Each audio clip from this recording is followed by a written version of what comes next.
The refs just handed Las Vegas a playoff win, and nobody's talking about it.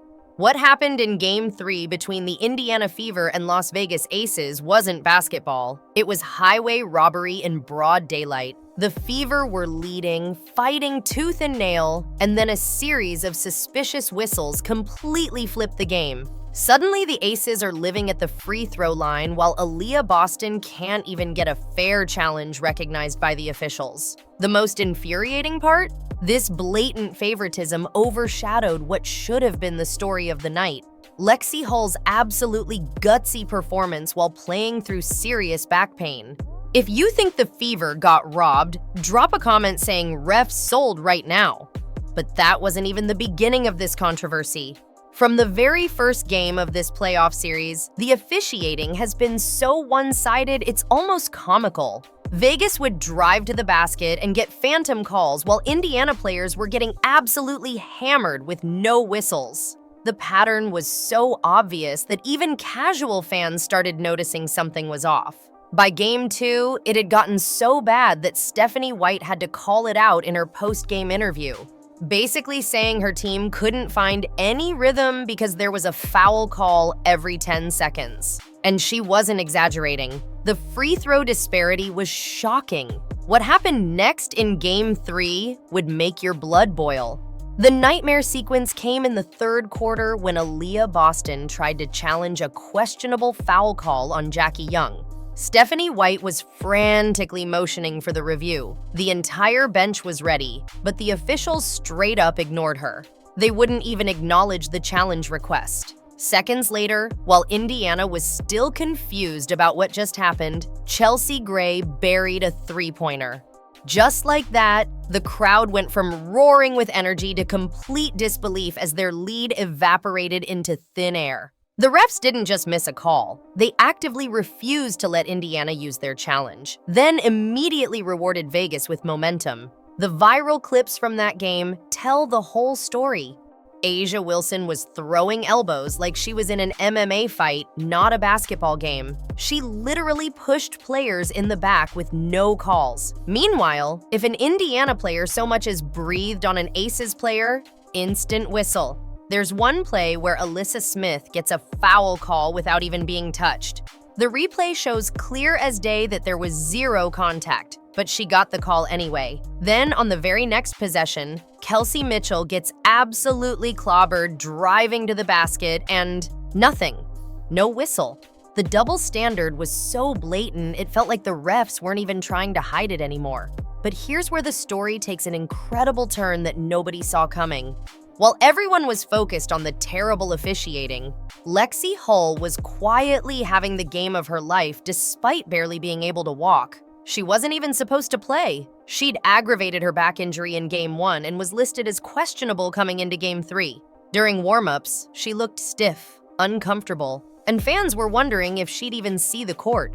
Instead, she put up 16 points, 10 rebounds, 4 assists, 2 blocks, and a steal while shooting 6 of 10 from the field, including 3 huge three-pointers. She tied a franchise playoff record with 8 threes across 2 games, and she did it all while visibly grimacing in pain after every play. What made Hull's performance even more remarkable was how she earned those numbers. This wasn't someone floating around the perimeter waiting for open shots. She was diving on the floor for loose balls, boxing out players 6 inches taller than her and throwing her body into plays that healthy players would think twice about.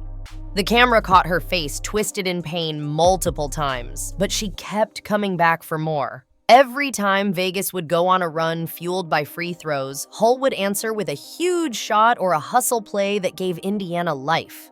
The crowd could see what was happening, a player literally sacrificing her body because her team needed her, while the refs were doing everything possible to make sure it didn't matter. Meanwhile, the supposed face of the league was having an absolute disaster of a night.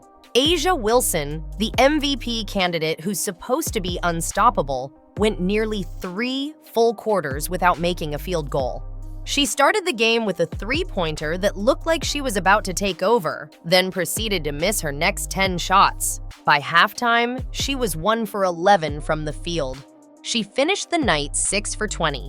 That's 13 points on 20 attempts. For someone who's supposed to be the best player in the league, that's not just bad, it's embarrassing. Instead of dominating in the paint like she usually does, she was settling for contested fadeaways and looking frustrated every time Aaliyah Boston forced her into an uncomfortable position. The contrast couldn't have been more stark. On one side, you had Lexi Hull, a role player fighting through serious pain to give her team everything she had. On the other side, you had A'ja Wilson, the superstar who couldn't buy a bucket but was getting bailed out by the officials every time down the court. The Aces didn't win that game. They were gifted it by the referees who seemed determined to make sure Vegas advanced no matter what.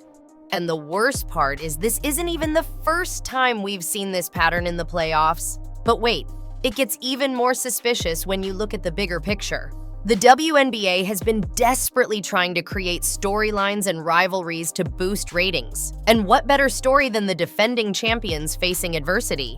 The league knows that controversy creates buzz. But at what point does manufacturing drama cross the line into straight-up manipulation? When you watch the replay of Game 3, it's hard to come to any other conclusion than the refs had an agenda. The ignored challenge, the phantom calls, the no calls on obvious fouls, it all adds up to something that feels less like human error and more like a predetermined outcome. Social media absolutely exploded after the game. Fans were posting side-by-side comparisons of identical plays where Indiana got called for fouls, but Vegas didn't. The hashtag #RefSold was trending within minutes of the final buzzer. Even neutral fans who don't usually care about the Fever or Aces were calling out how blatant the favoritism was. One viral post showed a compilation of every questionable call from the game, and it was over 5 minutes long.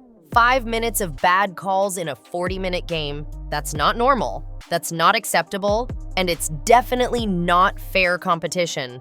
What's really telling is how the players reacted after the game. You could see the frustration on every Indiana player's face. They knew they'd been robbed, but what could they say?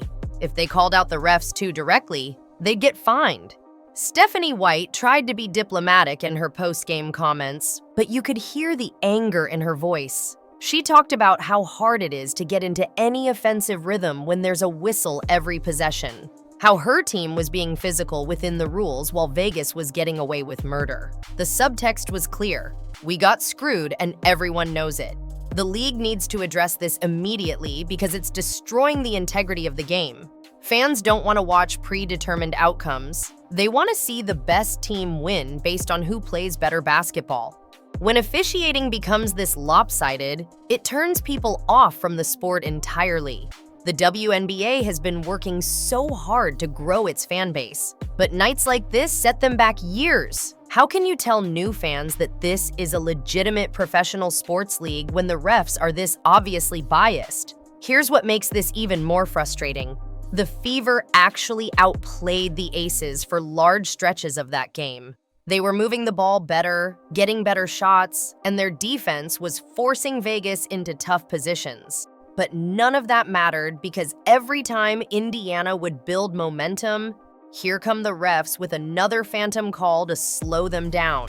It's like trying to win a race when someone keeps moving the finish line further away every time you get close. The free throw disparity alone tells the story. Vegas shot nearly twice as many free throws as Indiana, despite being the team that was playing more physically. How does that make any sense?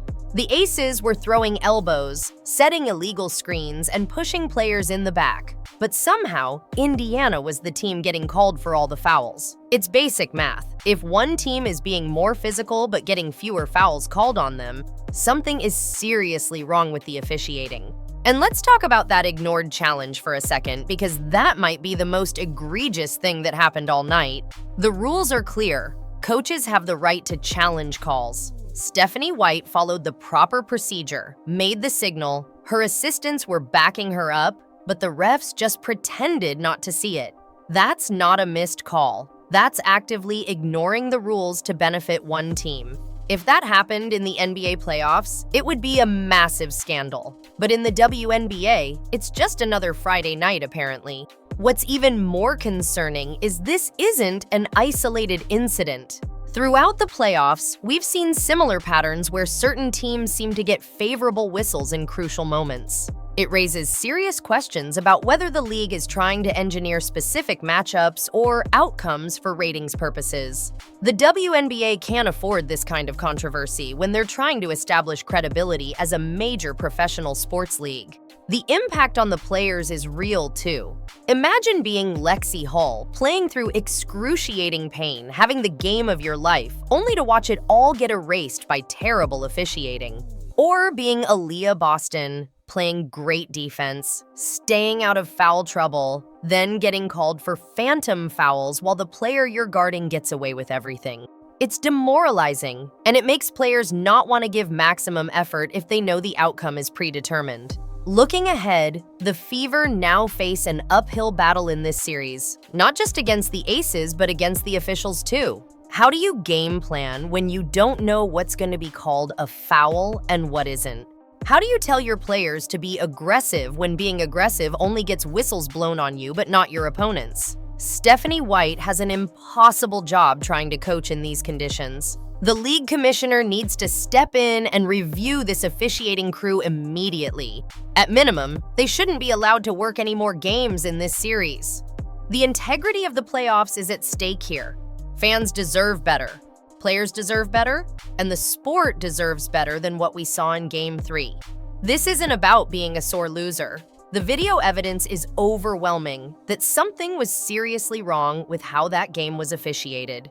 If the WNBA wants to be taken seriously as a professional sports league, they need to address this now. Not with some generic statement about how they're always working to improve officiating, but with real accountability and changes. The refs who worked Game 3 should have to answer for their performance. The league should release a report acknowledging the missed calls and explaining what they're doing to prevent it from happening again. The saddest part of all this is that we should be talking about Lexi Hull's heroic performance. We should be analyzing the adjustments both teams made. We should be excited about the competitive basketball being played. Instead, we're talking about refs and conspiracies and whether the games are even fair. That's not good for anybody. Not the players, not the fans, and definitely not the league. Make sure you hit that subscribe button if you want to see more coverage of what's really happening in the WNBA playoffs. Because mainstream media sure isn't going to tell you the truth about nights like this.